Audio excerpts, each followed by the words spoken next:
Happy New Year, and welcome to Newcastle After Dark. We are your hosts, the management. Coming to you from the land of pierogies and pizzelles, bringing you films that are a feast for the mind. Tonight's film is another Amicus anthology classic, 1971's The House That Dripped Blood. Yep, this of course stars Christopher Lee, Peter Cushing, and Ingrid Pitt, who is stunning. She's very beautiful in this. Absolutely. Yeah. Absolutely. Yeah, very much.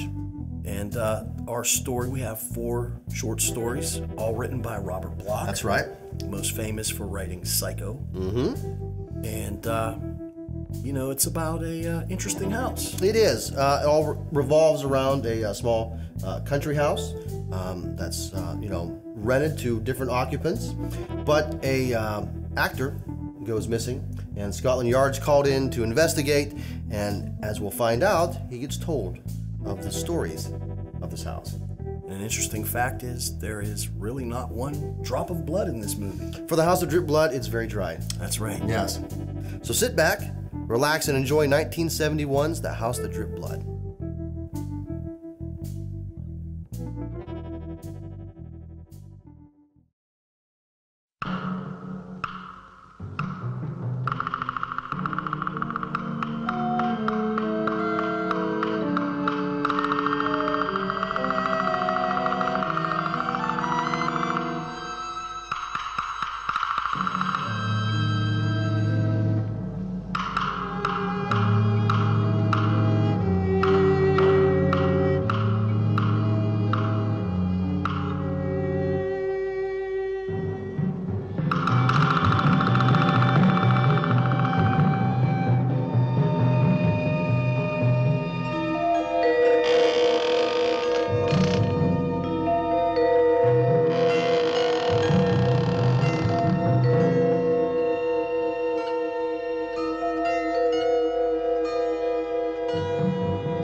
Sergeant Martin?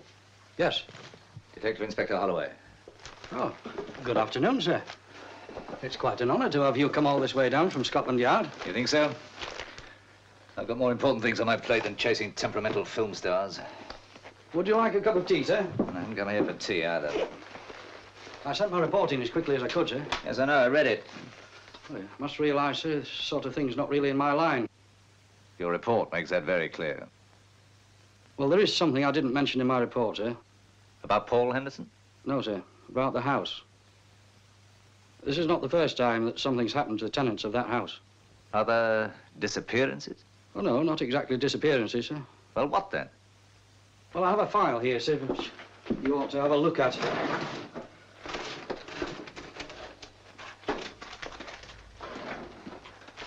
was something that happened about 2 years ago, sir.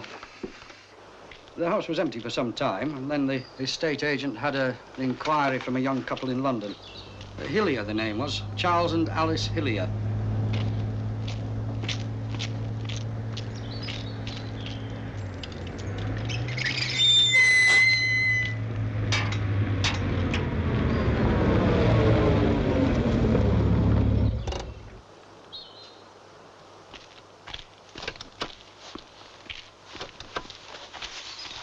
Good morning, Mrs. Good morning, Hillier. Mr. Stoker. Good morning. Morning. Glad you could make it. Thank you. Well, shall we go in? Why not?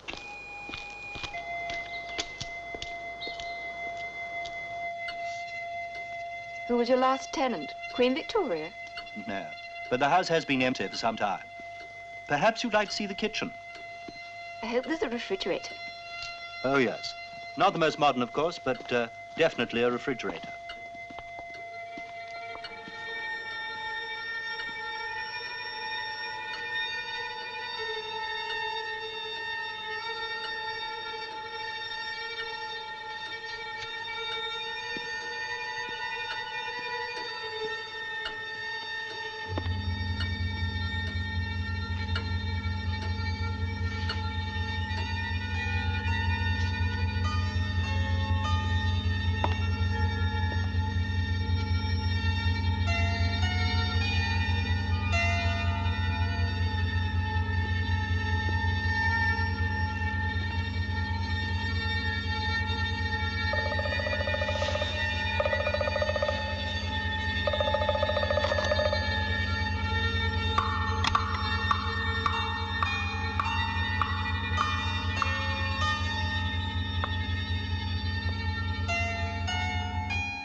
But it does have some virtues, don't you think? I can't say I've seen them, Mr. Stoker.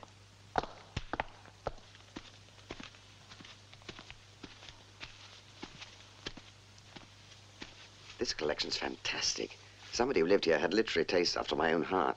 It's perfect, isn't it? You're not serious. No, I mean it. It's ideal for me. Oh, darling. Now, look, I promise we'll move back to London as soon as I finish the book. I haven't been able to write a line in weeks, you know that. Do you really want us to take it? Hmm. I suppose I could bear it for a month or two.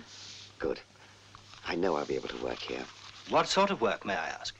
Well, my husband's a writer, Mr. Stoker. Oh, what kind of writing does he do? Horror stories.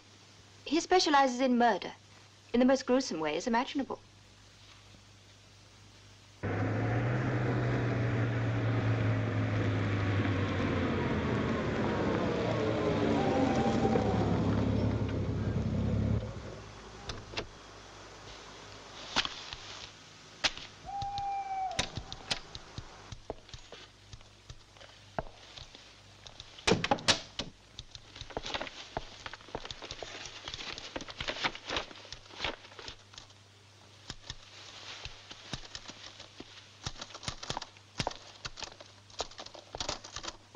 Hello, darling. You're back early. It's past 8.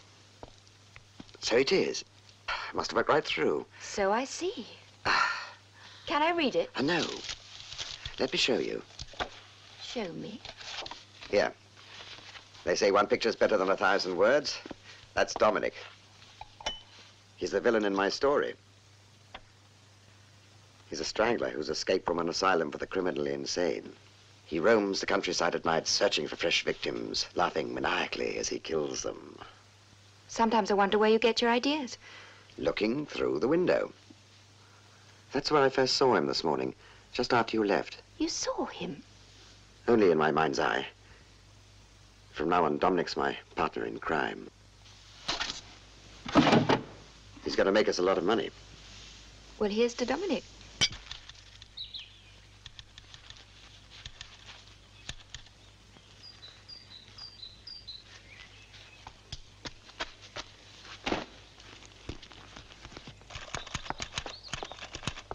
Darling, have you seen the car keys? Huh? Yes, there. Ah. How's it going? Splendidly. I'm almost halfway through. Oh, good. You can thank my strangler for that. Dominic. You know, he's really taking over. I've come to know his mind, almost the way he feels. That's what makes him so very real and so very frightening.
Hello, darling. Oh. What's wrong? I didn't know I didn't know it was you. Who else did you think it was? You silly. Oh, I'm exhausted. I'll make some coffee. Do you want some?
Oh, darling, what's the matter?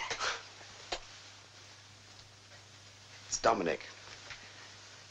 I saw him. You mean you imagined it? No, I mean, I saw him. Last night, just before you came back from the theater. And again just now. But he's just a character in your novel. You can't. I know, but I saw him. Darling, you've been working much too hard. Your imagination's playing tricks with you. Look, why don't you take the day off and come up to London with me? No. No, not till I finish my book.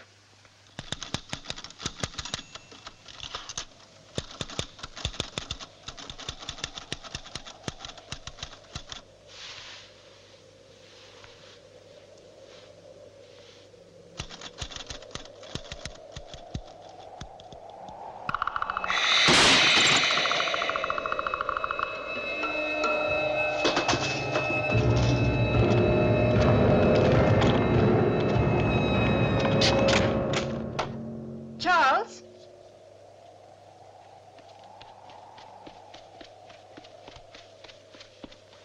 What is it? It's Dominic. He's in there. Oh, Charles. No, please, please.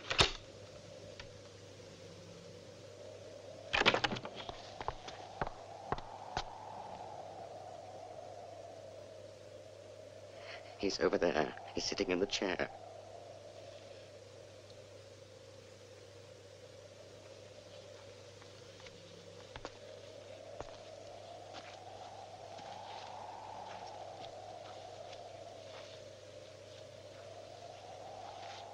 There's nobody here. Didn't you see him move? He's over there.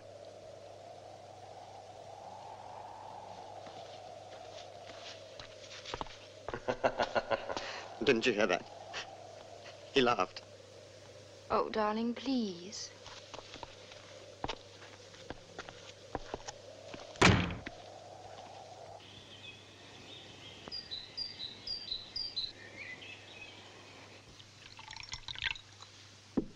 Toast, darling. No, thank you.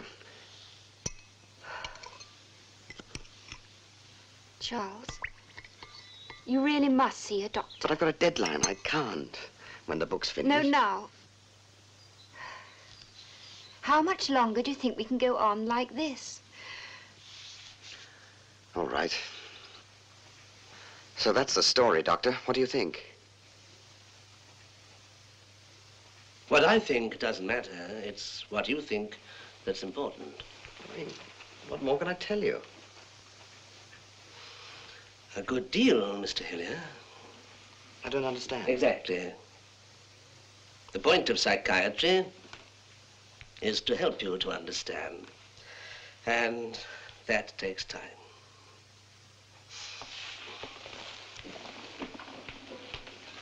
I should like to see you regularly. At least once a week. Perhaps you'd have a word with my receptionist and make an appointment. You do think that you can help me? I'll try.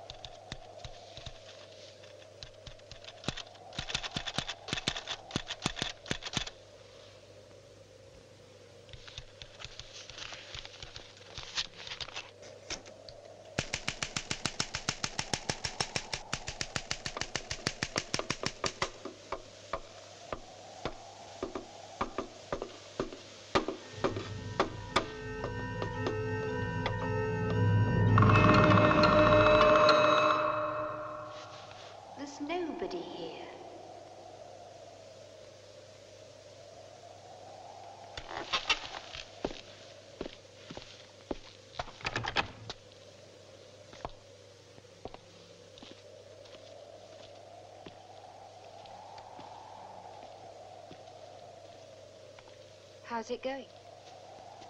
It isn't. I think there's a storm brewing. A storm? Andrews keeps talking about a storm inside me. Everything comes from the inside, apparently. A projection of my own imagination. Do you know what he actually told me at our last session? He said that when an author creates a character, it's like an actor playing a role. And sometimes the role takes over. I shan't do any more work tonight. You just relax, darling. I'll make you a nice hot drink.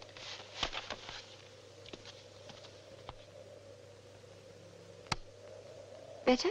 Yes, thank you, darling.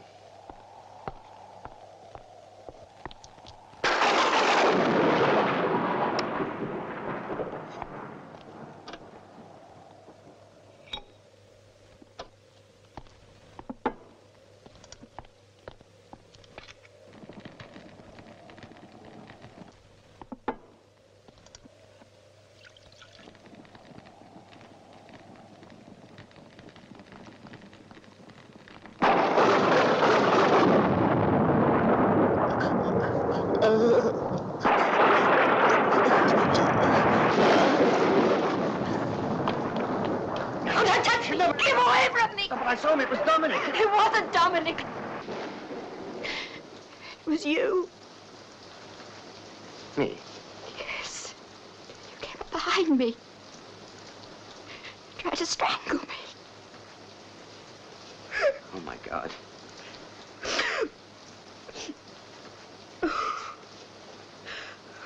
Oh, Charles.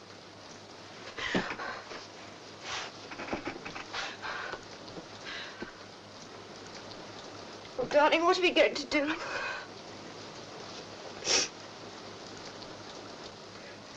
I'm going to call Dr. Andrews. He must see you tonight.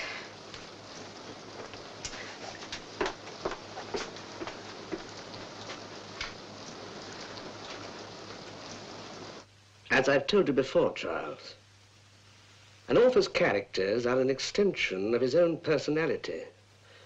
Sometimes, a part of it that he normally tries to conceal from himself. Please, try to relax. Close your eyes. Listen to me. You think of yourself as a kind and decent man. You love your wife, but you also have hostility toward her. Instead of expressing that hostility, you create a character to express it for you. But that character is only a creature of your imagination. It is not real. As I've said before, you're like an actor who loses himself in his role. You've lived with his character day after day.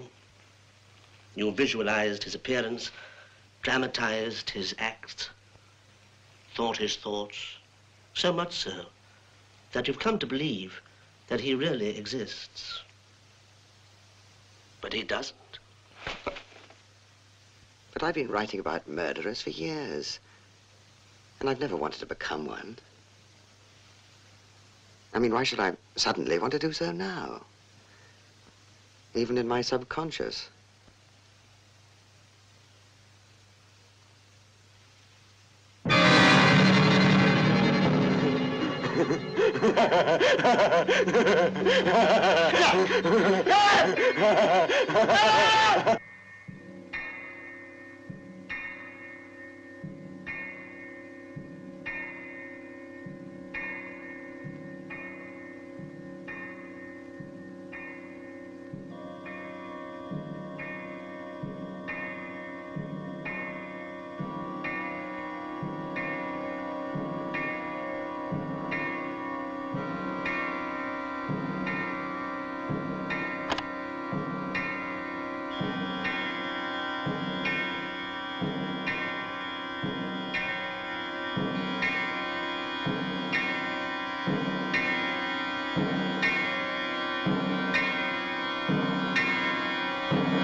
Well, how did it go?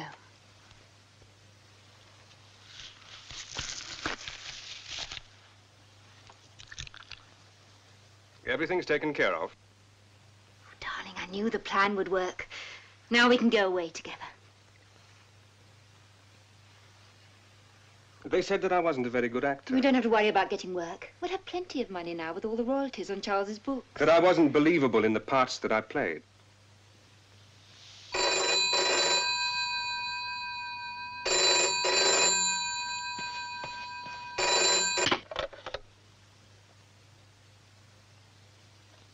Hello? Could I speak to Mrs. Hillier, please? Yes, speaking. This is Detective Inspector Chapman from Scotland Yard, madam. I'm calling from Dr. Andrews' office, madam. I'm afraid I've got some bad news. We found your husband dead.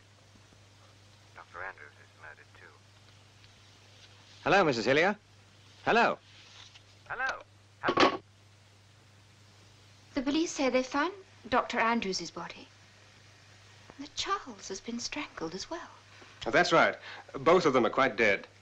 Andrews first, and then Charles. But It was very easy. Much easier than I'd imagined. But that wasn't the plan. The point was to prove Charles insane. It's better this way. Much better. Oh, don't you see? They'll be looking for a killer. Perhaps they'll come looking for you, Richard. Richard? I don't know anyone called Richard. My name is Dominic.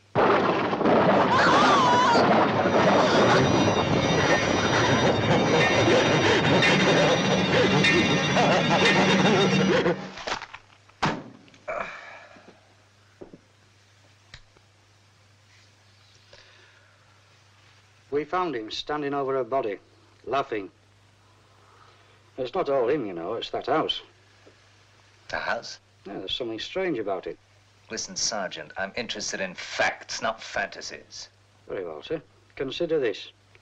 When that house was empty again, the estate agent rented it out to a new tenant, a retired stockbroker from the city, a Mr. Philip Grayson.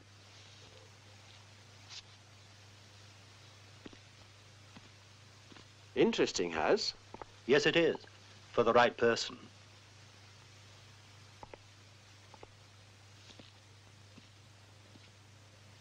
You're retired, aren't you? Yes. Businessman? Yes. Oh, I see. Wife? I beg your pardon? Are you married? No, I've never been married. Oh, I'm sorry. I didn't mean to pry. I was just thinking you might get rather bored living all alone in this house. I'm used to being alone. As a matter of fact, I'm looking forward to living here and doing some of the things I had little time to do when I was working. Gardening, reading, listening to music. Oh, no. I shan't be bored.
She is beautiful, isn't she? My Salome. Oh, yes. Yes, it's very well done. Perhaps she reminds you of someone. You see, she has a strange effect on people. They seem to see in her all sorts of things. Was she modeled from life? You might say that. Who was the model? My wife. She must be a very beautiful woman. She's dead. Murdered. No doubt you've seen the rest of the figures in my exhibition. They're all murderers. That's what the public wants to see. But you said the model you used for Salome was a victim. A victim, yes. And also a murderess. I found her one day holding an axe. And nearby, the body of my dearest friend. It was the state that murdered her. I made a waxen image of her body, her face. I wanted to preserve her beauty forever. And now men come and stare at her the way you did. You will come again, won't you? Even though you know. No. No, I don't think I shall. Thank you. Goodbye.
My dear Philip. Neville. Friends? Oh, yes, yes, of course. Aren't you going to invite me in? Forgive me. Come on in. I was so surprised to see you. So this is where you've been hiding yourself. I never thought I'd see you in this part of the world. Can I offer you a drink? Thank you. Scotch? Lovely. I was traveling north on business. Then I remembered you had a place about a mile from the road, so I thought I'd drop in and surprise you. To tell you the truth, I was getting a bit lonely. Will you stay to dinner? Overnight, if you wish. I've got lots of room. You sound as though you'd be afraid to be left here on your own.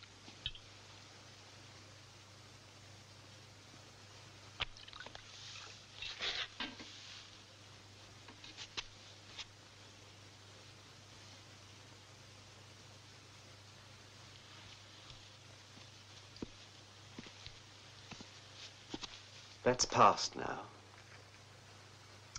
And with me. We could never have won her, Philip. Either of us.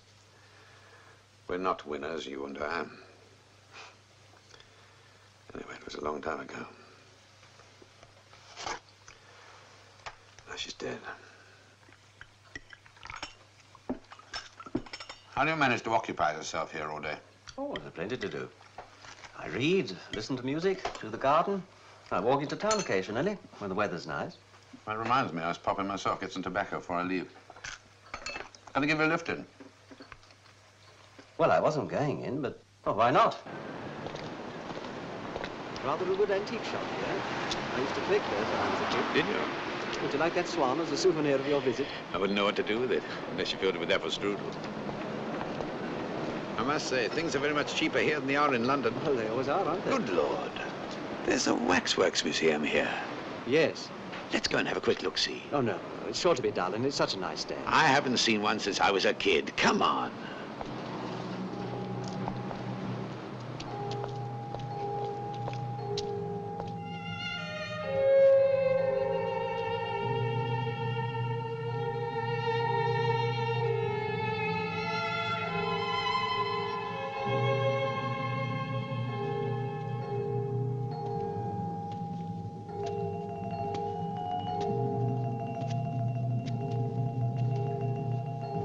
You're quite right.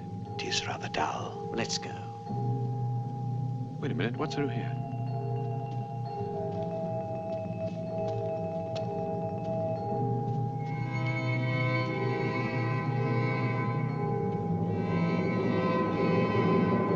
Neville.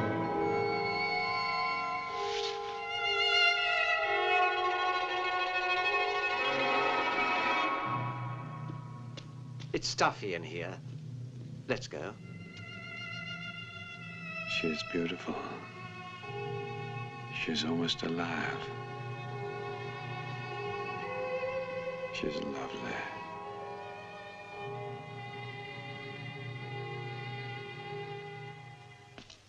Goodbye, Philip. Thanks for being such a marvelous host. Not at all. It was my pleasure. I'm only sorry you can't stay. No, I'd better fly back. I'm late now. Sure I can't give you a lift into town? No, thanks. I'm not going in today. I'll be off then. Bye. Cheerio. Take care of yourself. Thanks for everything. Ciao.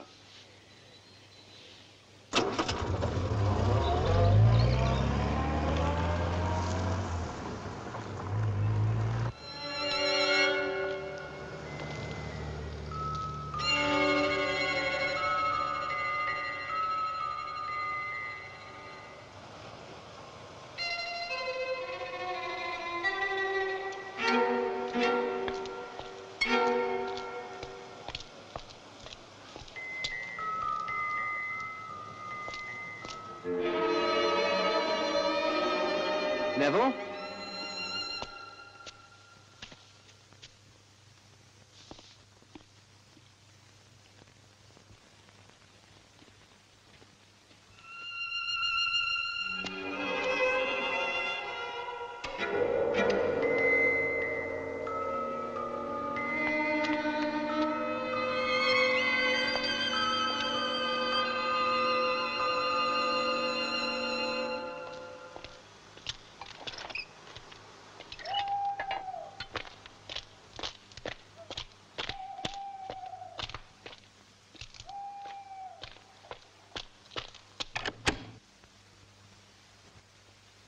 I helped myself. Neville, I saw you at that museum. I know. I came back to apologize. I don't know why I went there. I do. It was the face of Salome, wasn't it? Yes. It was uncanny. It was almost as though... As though she was standing there? Yes. That's exactly what I felt. That's why I tried to persuade you not to go into that museum. There's something evil about that place. Yes, there is. And I don't think either of us should go there again, ever. No. Well, Would you like to stay here tonight? Oh, no, I should have left before now as it is. Oh, Philip, I'm sorry. It was silly of me. Take care of yourself. You take care on the road. I always do.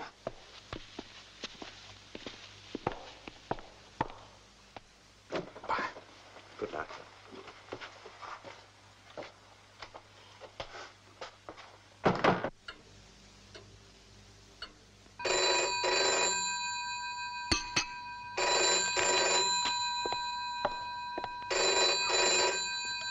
Hello? Hello, Philip. This is Neville. Well, hello, Neville. Anything wrong? I'm still at the village. I'm staying at the hotel. The Queen's Head?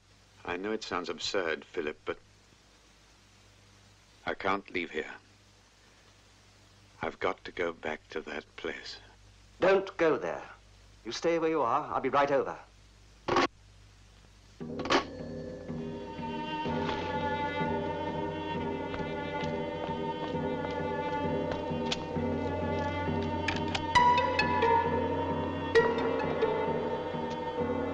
Neville?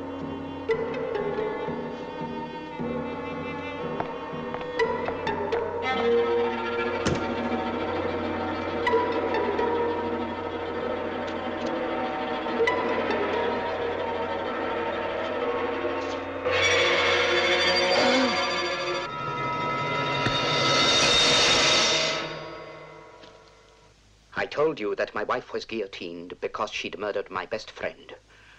Well, it was I who killed him and made sure that she was found near him. Can you guess why?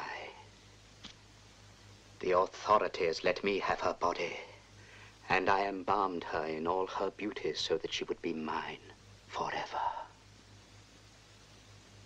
But she drew men to her, even after her death.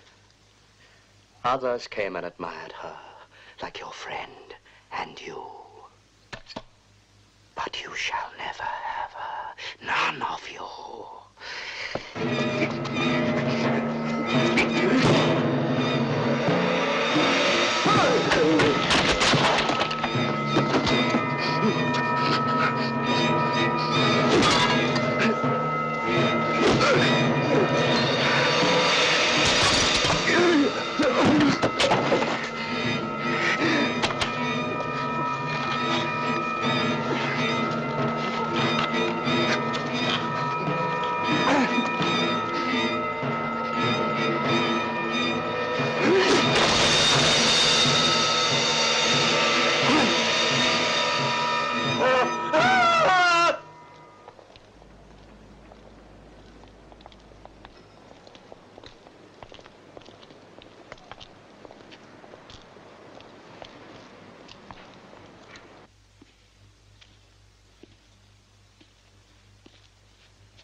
She is beautiful, isn't she? My Salome.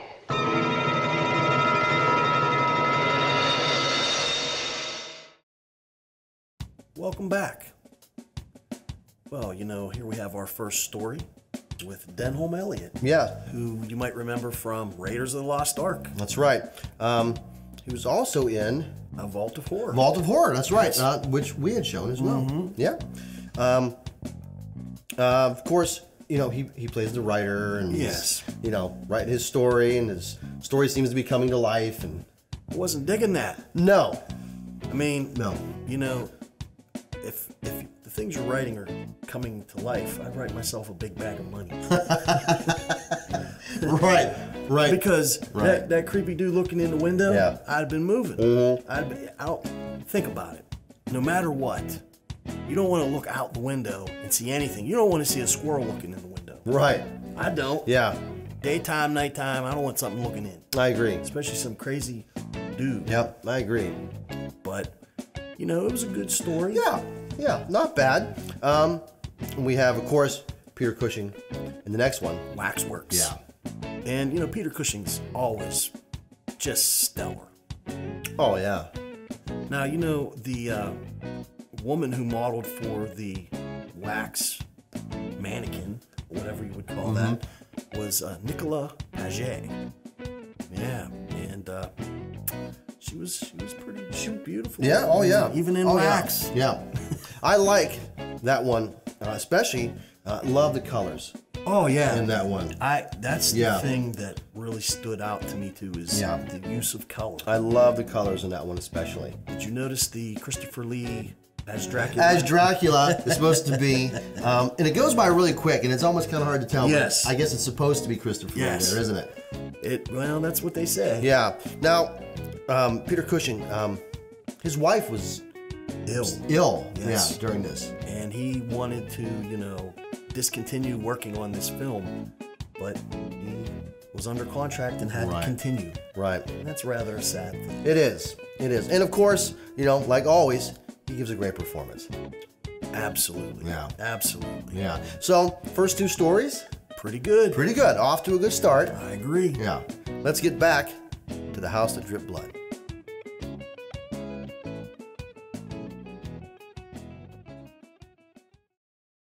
And Henderson moved in next. No, sir, there was somebody else before him.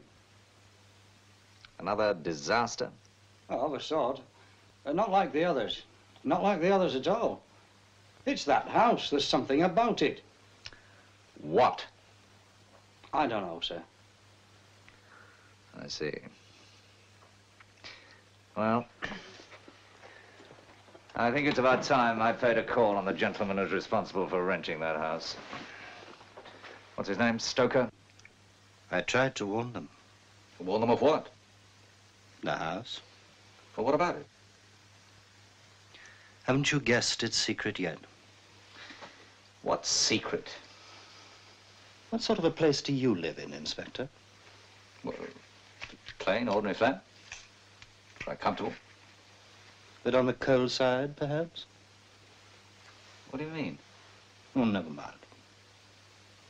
Well, shall we get down to facts? I'm here regarding a disappearance. Now, I'd like to know who lived in that house before Paul Henderson moved in. The tenant just prior to him was a gentleman called Reed. John Reed. Quiet man. And although I didn't realize it at the time, a dangerous one. Dangerous? To himself.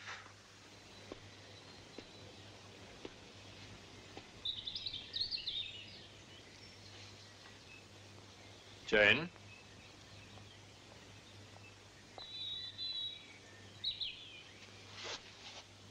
Come along.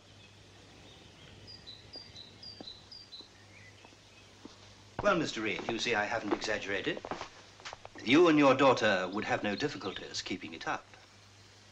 No, I suppose not.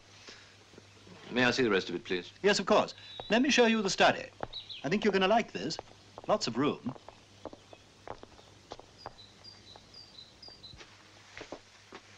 With a bit of rearranging, make a playroom for your daughter. What a very lovely child she is. Yes. Jane? Bit cold in here, isn't it? Oh, no problem.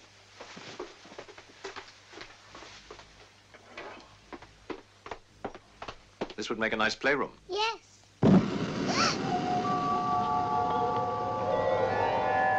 What frightened her so? It was fire. She's a little nervous of fire. I see.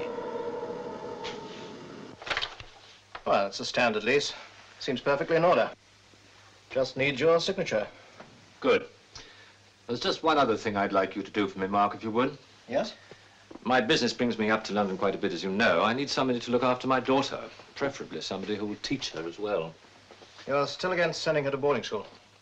You know my views on that subject. Yes, I do. Oh, you signed there and there. I'd hoped you might have changed your mind. No. Well, we shall have to get someone very soon.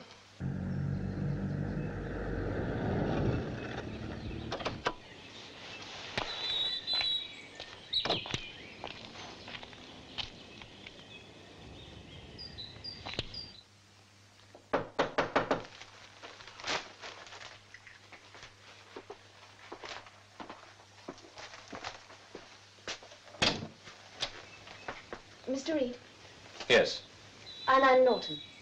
come in.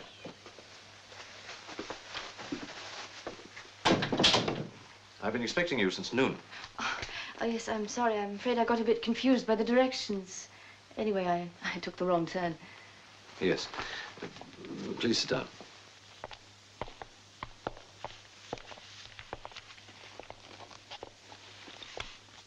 Now, Miss Norton. Mrs. Norton. I'm a widow. When you telephoned yesterday, you said that you'd been a schoolteacher. Before I was married. Do you still think that you are capable of handling the education of a child? In the classes I taught, I had more than 40 children. None of them was like Jane, Mrs. Norton. Why don't you want your daughter in school, Mr. Reed? Is she a problem child? I suggest you find that out for yourself. She's in the study. Please.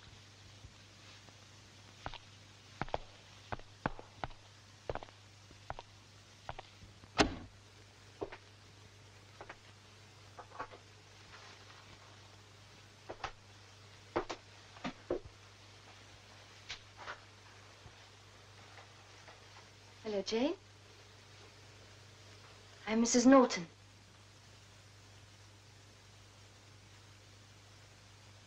Mind if I sit down?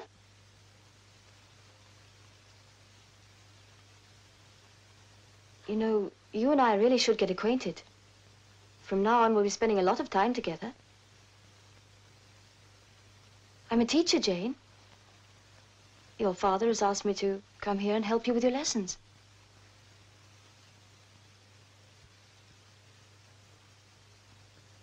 Well, then. I can see we won't have any problem finding books to study. Even a set of encyclopedias. What a nice room you have here. I hate it. But everything's so cozy and cheerful. Well, come on, let's go by the fireplace and have a nice chat. No! Jane? Look at me, Jane. That's better. Friends should always speak face to face, don't you think so? Particularly when they have problems to discuss. You know, if you tell me what's wrong, I might be able to help you. Is it the fire? He always has it going. Of course, it'd be too cold in here without...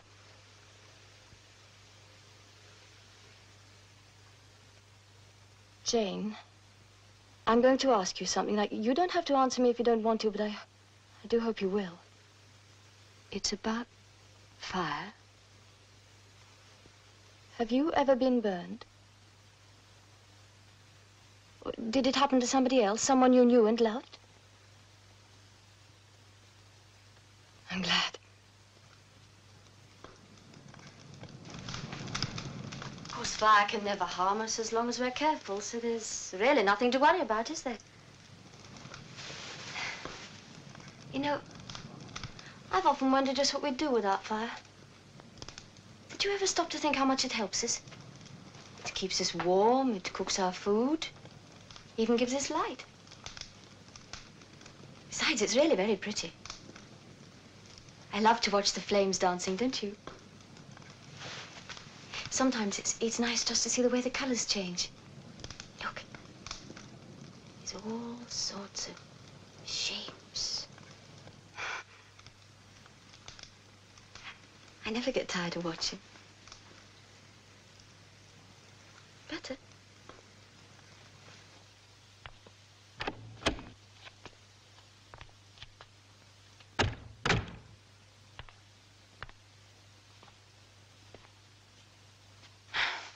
I'm afraid your daughter does have problems. You're not interested in taking the position, then? Oh, on the contrary, Mr. Reed. I'm going to stay.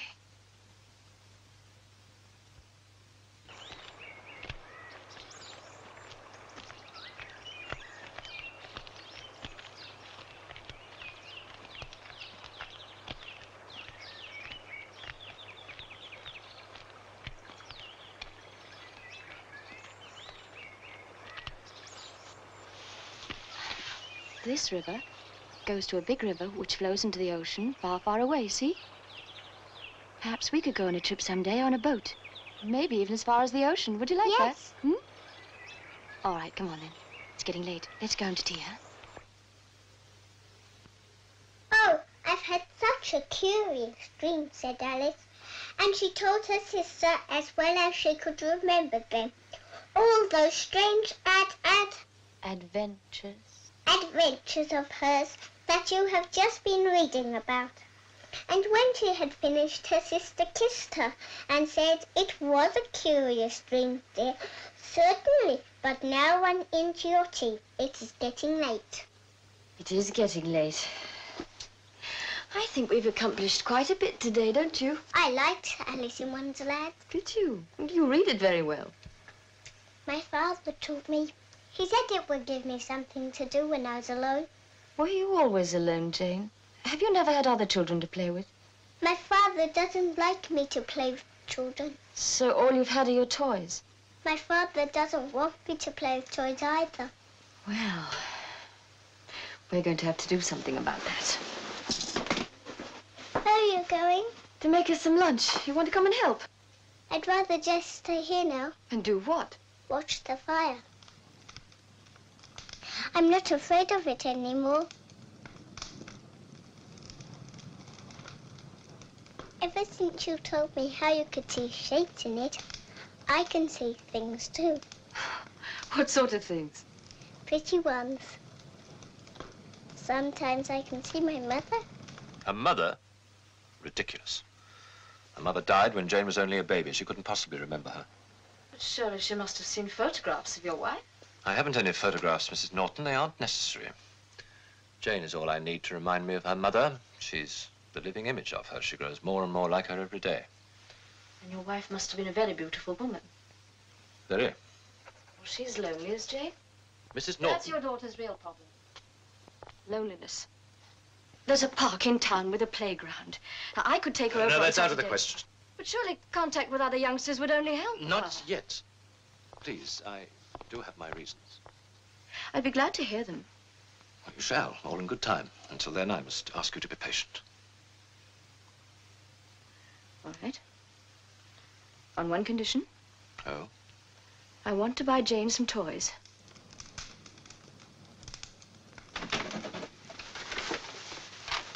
Good evening, Jane. Hello. Did you have a nice day? Yes, thank you. I hoped I might find you studying those lessons I left for you. They're all finished. Oh, good.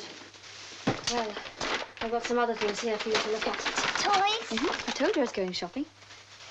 Paint box, a jigsaw puzzle, and a word game. But first, I want you to see this.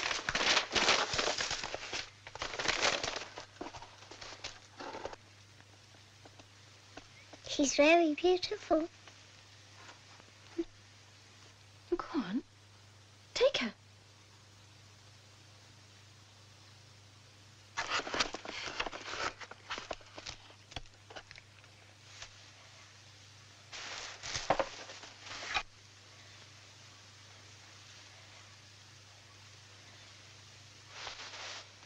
What should we call her? Give me that. Where did this come from? You gave me permission to buy some toys. Educational toys, Mrs. Norton. Not this.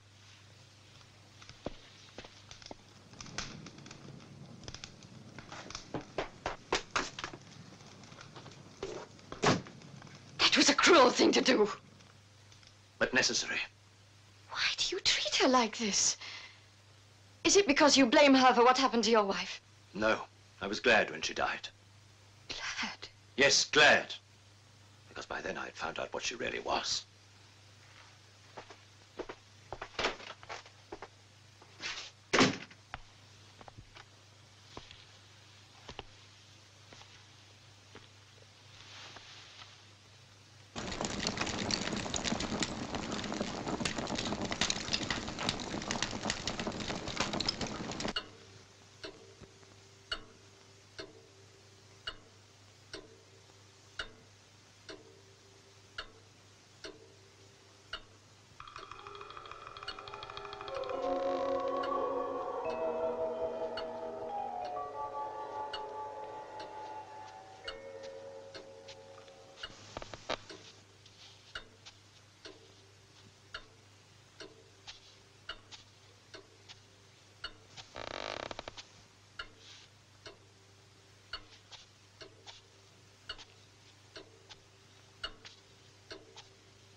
are all kinds of trees here, Jane. I want you to tell me their names. What's that one? Silver birch. Good. Yes. And that one there? What's that? Oh, a green, a green oak. Quite right. And what about that one? Walnut. Very good. You do know your trees. That's very good indeed. Now, what about this one here? This dark green one. What's this? That's a yew tree. Quite right. You know something, Mrs. Norton? In olden times, yew trees used to be evil magic trees. How did you know that, Jane? I read it in a book.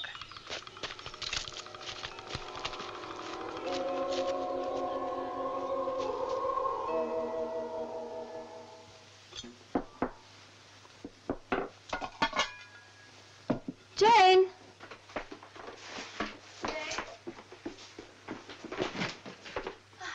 Lunch is ready.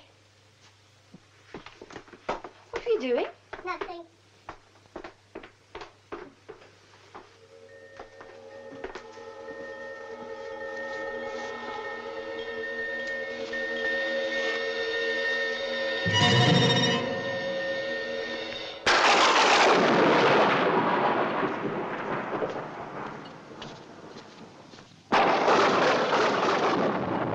Quite a storm, isn't there? Yes, there is. Jane in bed? All safe and sound.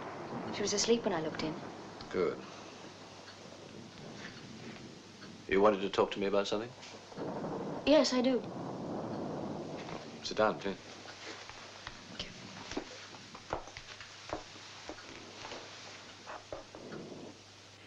Mr. Reed, you bring your daughter to an isolated old house in the country. You shut her off from all outside contacts.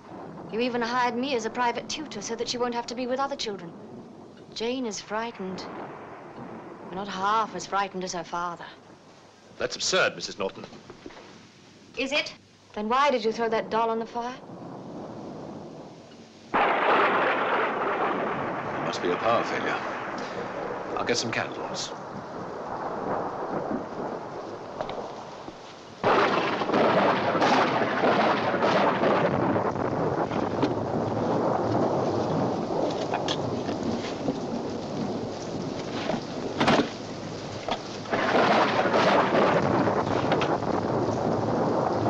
That's funny.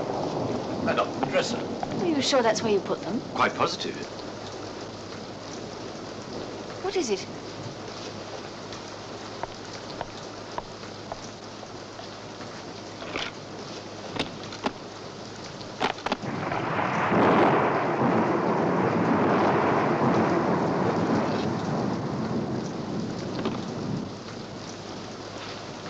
Oh, what is wrong? There are only 4 candles here.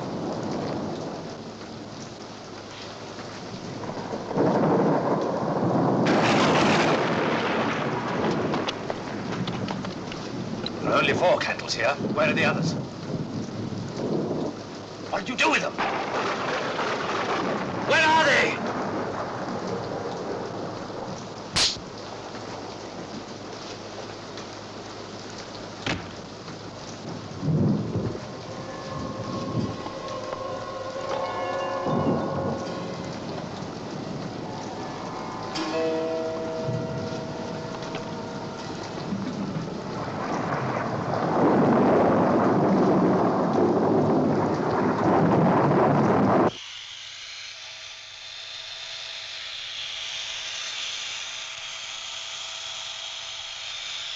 Mr. Reed, Yes? there's a telephone call for you. All right, I'll come down.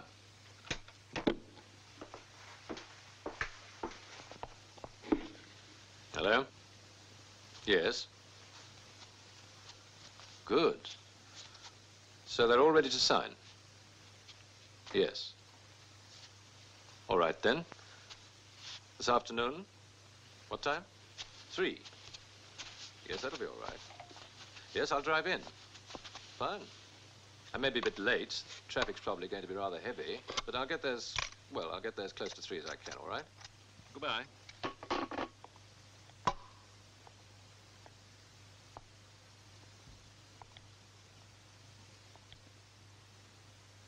Good. Will you sign there at the bottom on all 4 copies?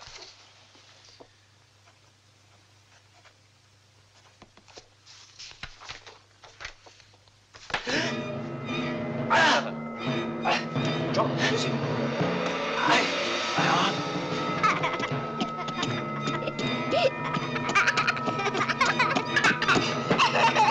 Jane?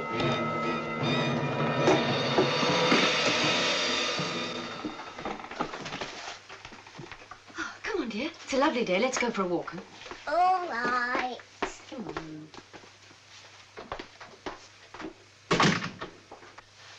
Gone now. Sure. Can I get you a drink? No, no. Perfectly all right, thank you. I'm sorry.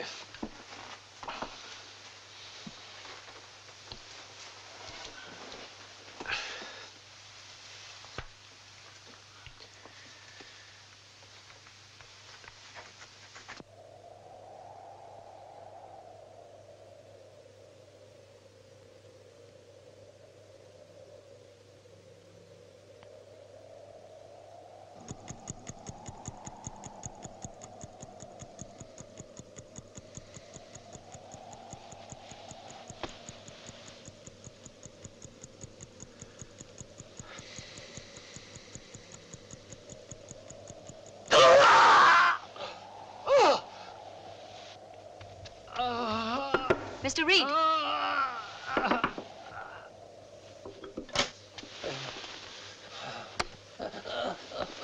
What is it? Test. Test. I'll get the doctor. No, no, no, no, no, no. Hello, Dr. Brady. Yes, look, can you come round at once? This is Mrs. Norton, Yew Tree House. Yes, I'm afraid it is very urgent, yes. Well, thank you so much. We'll be expecting you.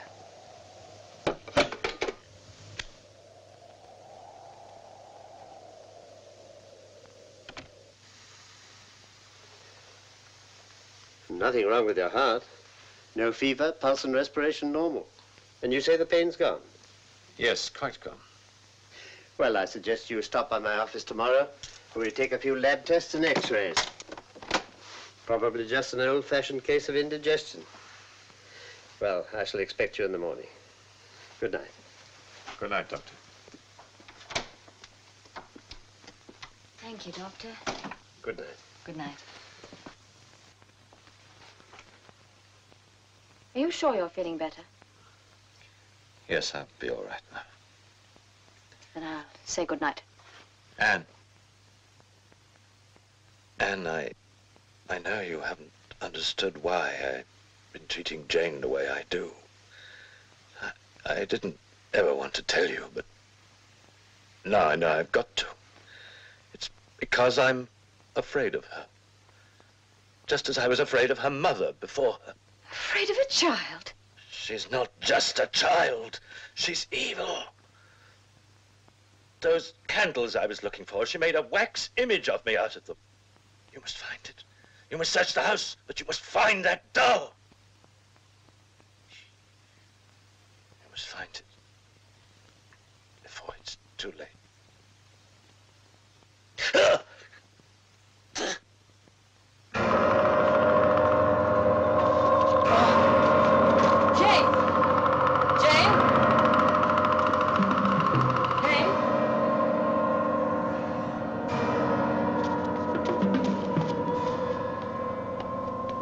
Give me that doll.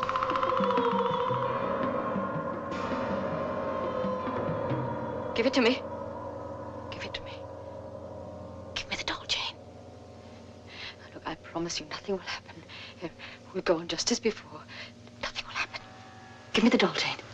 He said I couldn't have a real doll. This isn't real. It's only wax. Come on, darling. Give me the doll, please, please. Give me the doll. Jane. Jane!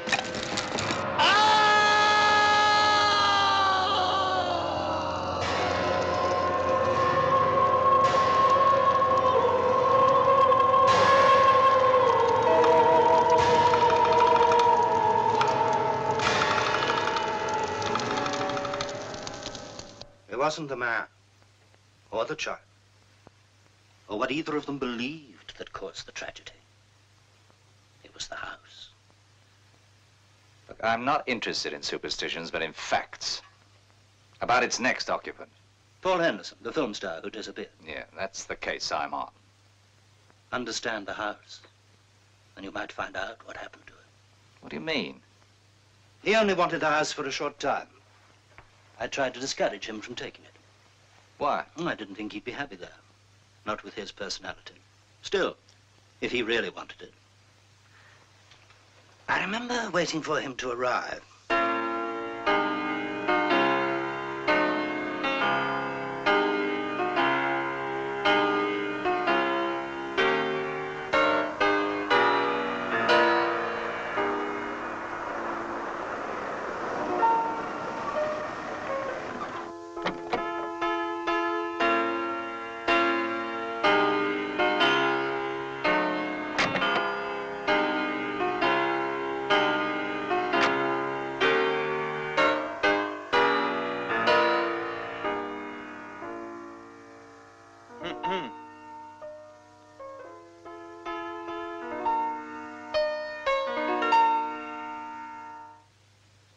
Yes.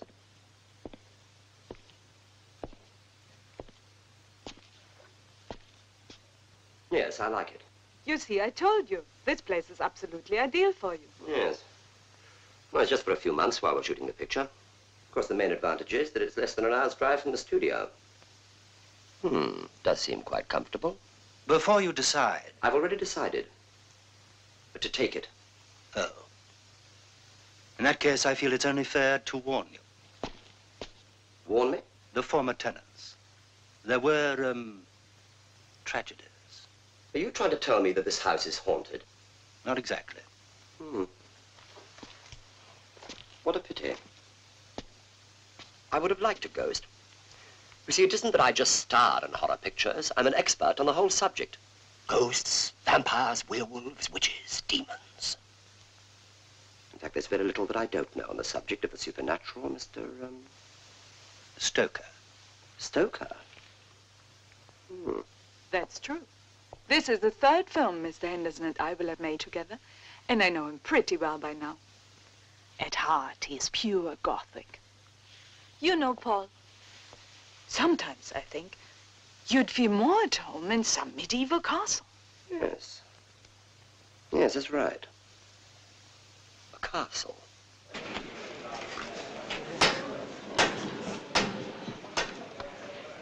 You approve, Mr. Henderson? Yes. Oh, yes, Mr. Petheridge. I approve of this. But hardly of that. Call sheet for tomorrow, Mr. Henderson. Any similarity between this model and that set is purely coincidental. It's all we could afford on the budget. Paul, I'm so sorry. Everything all right, I hope? No. Everything is not all right. As long as you and your art director here insist on my acting in this rabbit hutch. What's wrong?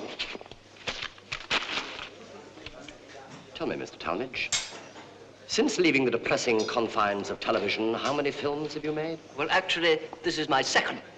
But your first horror film? Well, let me tell you, Mr. Talmadge, I have made hundreds of them. Hundreds. Oh, my God. And if I go on working for this company, I shall finish up looking like him.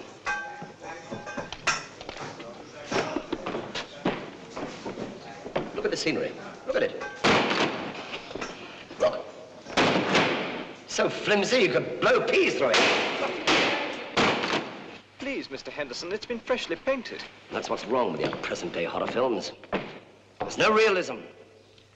Not like the old ones, no. The great ones. Frankenstein, Phantom of the Opera, Dracula. The one with Bela Lugosi, of course, not this new fella. They didn't have freshly painted scenery. Oh, well, I'm sure you'll like your vampire costume. Rita, would you please bring over the cloak from Mr. Henderson?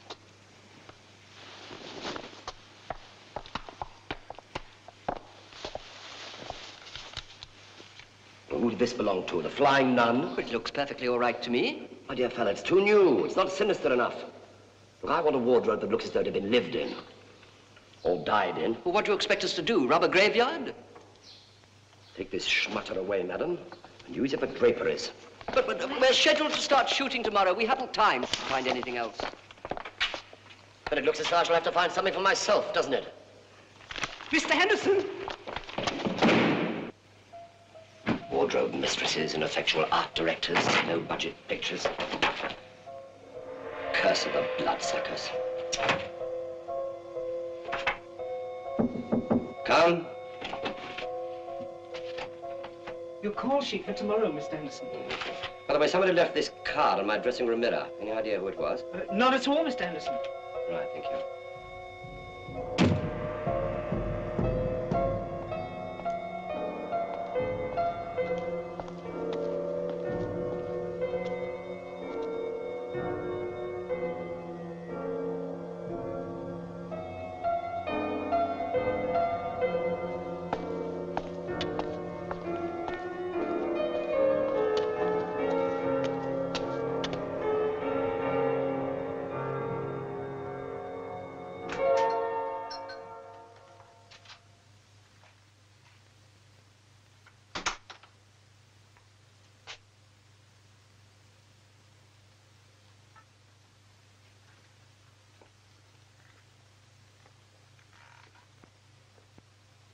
Hello? Is anybody here?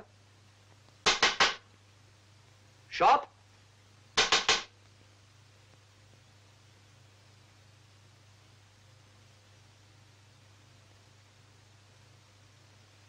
May I be of some assistance? You are... Yes. I am von Hartmann.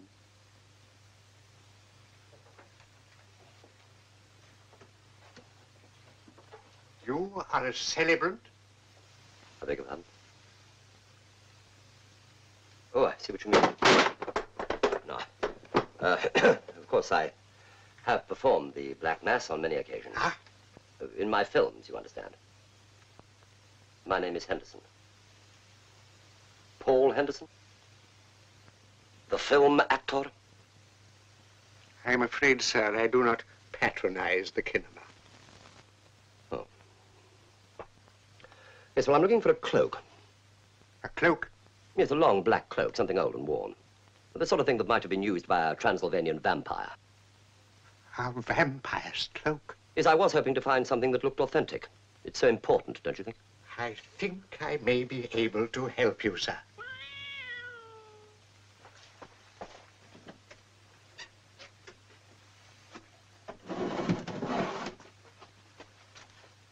I think this may well be what you require, sir.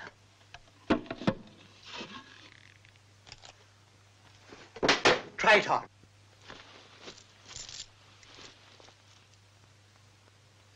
It's funny, I felt a sort of chill. Yes, it's been a long time down below. It's very cold up there. Yes.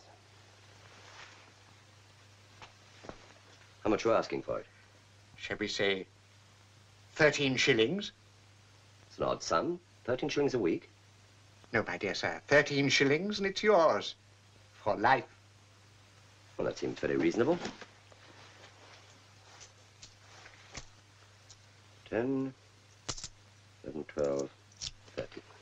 I shall soon be closing this establishment. I only hope you put the cloak to its proper use. My dear Mr. von Hartmann, in my films, there is nothing improper. Shall I put it in a bag? Thank you, no. No, I'll take it over my arm. My car is just outside. Good day, sir, and thank you. Thank you. Now I shall be able to rest in peace. Come. Ready in 2 minutes, Mr. Henderson. Right, thank you.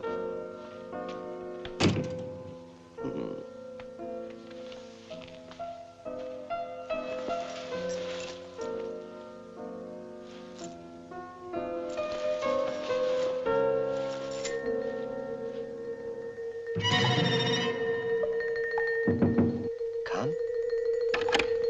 We're ready for you now, sir. Right, thank you.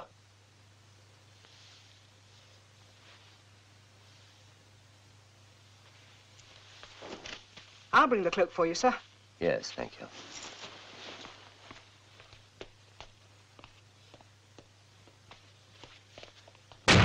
We'll come into close-up halfway through the scene and cut just after you kiss her. Then makeup will put in your fangs for the next shot, and we'll come in from the other angle as you raise your head. Look, I have done this sort of thing before, you know. Yes, well, I think we'll try a take. Killer house light. Now, quiet, please, quiet. Turn over. Speed. Mark it.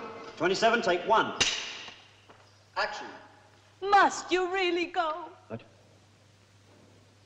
it's almost midnight. I'm not afraid. Even though your father believes that in my family there runs a thirst for blood. You mustn't take him seriously. He still believes in the old superstitions of our land. That at the stroke of 12, the vampire must feast. But do you believe it? I only know that I love you.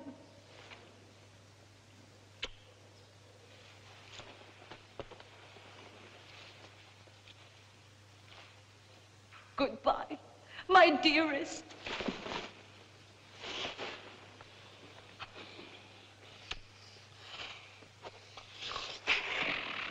Cut. Okay? Okay. Okay, Sam. Well, sounds good. Right. Pull! Pull! Oh! Oh! You beast! You bit me! Oh! Paul, that's a very splendid performance, but you really don't have to get quite so carried away.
You know I'm vegetarian.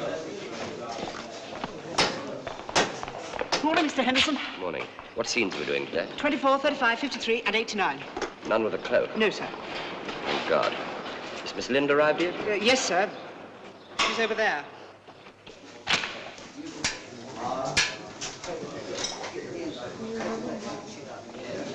Carla, I really must apologize for what happened yesterday.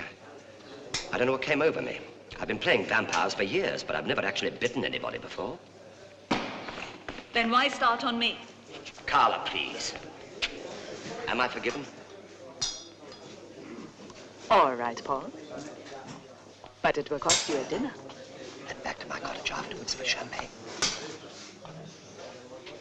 If you promise I'll be safe with you. safe as houses. Thank you for a lovely dinner, Paul. My dear Carla, what's the least I could do under the circumstances? Let me recharge your glass. Thank you. It's rather good, don't you think? No, Oh.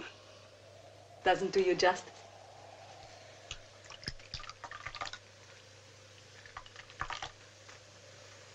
Good heavens. What is it? Listen to this. Fire destroys costumery shop.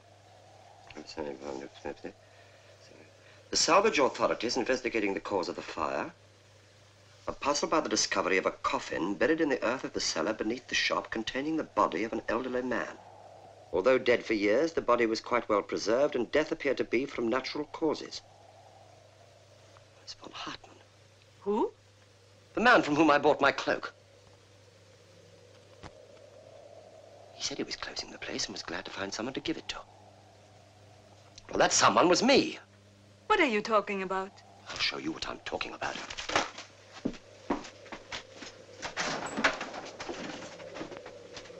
This. I asked for something authentic. Well, don't you see, this is authentic. That old man was a vampire. And this was his cloak. He had to pass it on to someone before he could die. He carries his spirit and transfers his bloodlust to whoever wears it.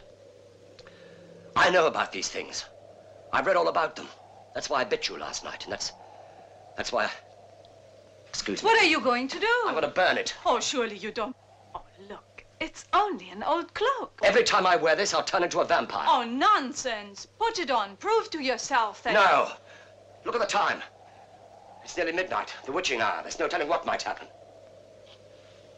Paul, I think you are afraid. Me? Afraid? Nonsense. Prove to yourself that it's only a silly superstition. Come on, put it on. Very well. But I must say I'm not over keen on the idea.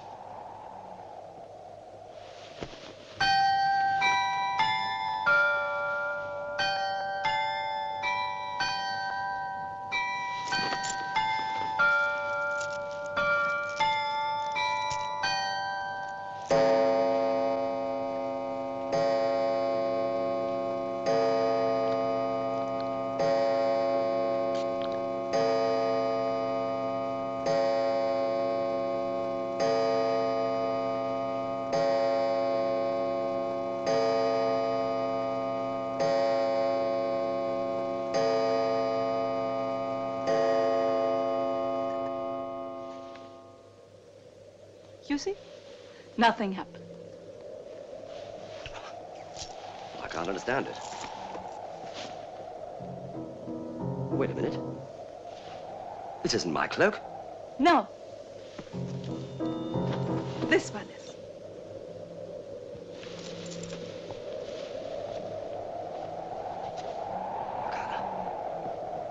Carla, no. No. No, Carla.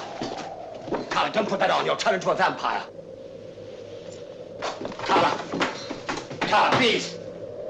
We loved your film so much, we wanted you to become one of us forever. Welcome to the club. Carla! Carla! Don't be ridiculous. Carla, this is going too far. Carla! Carla! Carla! You must be joking. Now, what sort of a crazy story is that? Oh, I just thought it might amuse you. Look, I'd like to see the house. May I have the keys, please? If you wait until the morning, I'd be most happy to accompany you. No, I'd like to see the house tonight. One question, if I may. In your job, do you ever give anyone another chance? Someone who's not likely to commit a crime again. All crimes must be paid for. That's the law. I'd not advise your going to the house. Not alone. The keys, please. You've heard what's happened there. Haven't you fathomed its secret yet? The keys, please.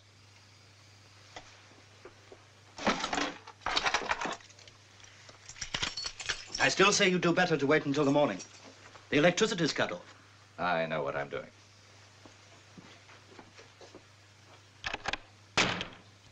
Do you?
Perhaps you understand the secret of this house now. Precisely. It reflects the personality of whoever lives in it and treats him accordingly. I hope it finds a proper tenant soon. Perhaps you would like it. There's nothing to be afraid of, if you're the right sort of person. Think it over.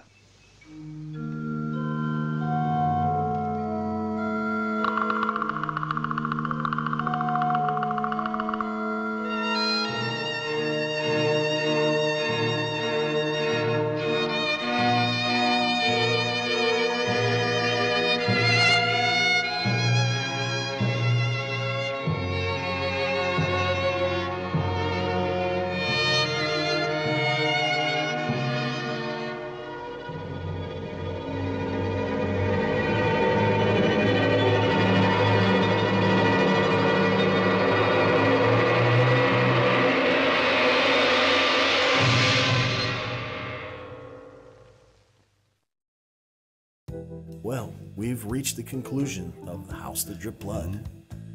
And, you know, I really enjoy these Amicus films. Oh, absolutely. You know, you can't go wrong. And our story with Christopher Lee. Sweets to the Sweet. Yes. You know, I understand that, you know, he was trying to, you know, keep his daughter from what? Well, what was his goal? He was afraid of her. I mean, really is what it was. And he never really comes out and says it, you know, in the story that, you know, her mother was a witch or into the occult, right? It was alluded to, yes. Yeah, oh yeah, definitely. So he didn't want her playing with other children or, you know, having toys. Right. And to me, the part that really sticks out there is when her teacher buys her some toys, and gives her the doll, and she's holding a little doll. You know, he comes in, and he's like, you know, told you not to buy her these things. And he grabs the doll and he throws it in the fire. I mean, that's, you know, smacked her in that's the hard. face. Yeah, later on he smacks her in the face. And after that, she decides, well, she's going to get even. And of course, she makes the voodoo doll. You know, she actually makes it. She uses the hair from his razor, is what she uses. Yeah. But I guess any hair will do. I guess. Right? It's his hair. Yeah. You know. So in the end, she gets him back. You know, he threw the doll in the fireplace, and she throws the voodoo doll of him in the fireplace in the end. It makes one think that if he would have, you know, bought her some nice toys and got her some ice cream, right? You know, she maybe do a little magic for him, you know. Right, exactly. But exactly, you know, it didn't work out for him. No. And of course, we come to the last story, which is the Cloak. The Cloak. Yes. Yes. With John Pertwee and Ingrid Pitt. Yes. Yeah. And it's a cool story. It's a little vampire story. I like a good vampire story. Yes. Yeah. I think that eventually, you know, we will get to showing a dedicated vampire film. Right. Right. So, but you know, going out with as Ingrid Pitt as a vampire, you know, that's not a bad way. That's to not go. a bad way to go at all. I'm just saying. Yeah. You know, she comes floating up top of them stairs. I don't know about that. That was a little, you know what I mean? Like, I don't know. She looked pretty good. She looked good. I mean, really, she did. And you know, at the end, when the cop's investigating and he finds him in the basement and stakes him. Yeah. And you know, he gets it by the death by bat. Yeah. Oh yeah. That probably wouldn't have been fun. That's in my hair. Not. That's certainly not the best way to go, is it? You know. No. Yeah. But all four stories, they're well very done. enjoyable. Yes. Yes. Yes. And as we said, you know, not a drop of blood to be found at all. At all. Right. Yes. Yes. But yeah, still, I love the Amicus films for that because they're really not, like we've said so many times before, they're not all that gory. But you know, the scenery is beautiful, the acting is superb, and what more could you ask for? Good story, good acting, and suggestion of violence. Yes. Because your mind will create way worse things. Absolutely. Yep. And a good cast to boot. Yes, yeah. absolutely. Yep. We'd also like to share with you, if you own a Roku device and you haven't found it yet, you definitely need to check out Shockworks TV. Yes. They play everything from horror movies to thrillers and mysteries and science fiction 24 hours a day. Yes. I mean, they've got some great programming. They're showing some really cool movies. Yes. You know? Yes. I mean, really. Absolutely. I certainly think it's probably one of the best things we've found to watch on TV. I agree. In a long time. I agree. Yeah. So definitely check it out. You won't be disappointed. At all. Yes. Well, we thank you for being here with us at Newcastle After Dark. We hope you join us again for the Lost Treasure in Cinema. And until next time, good night.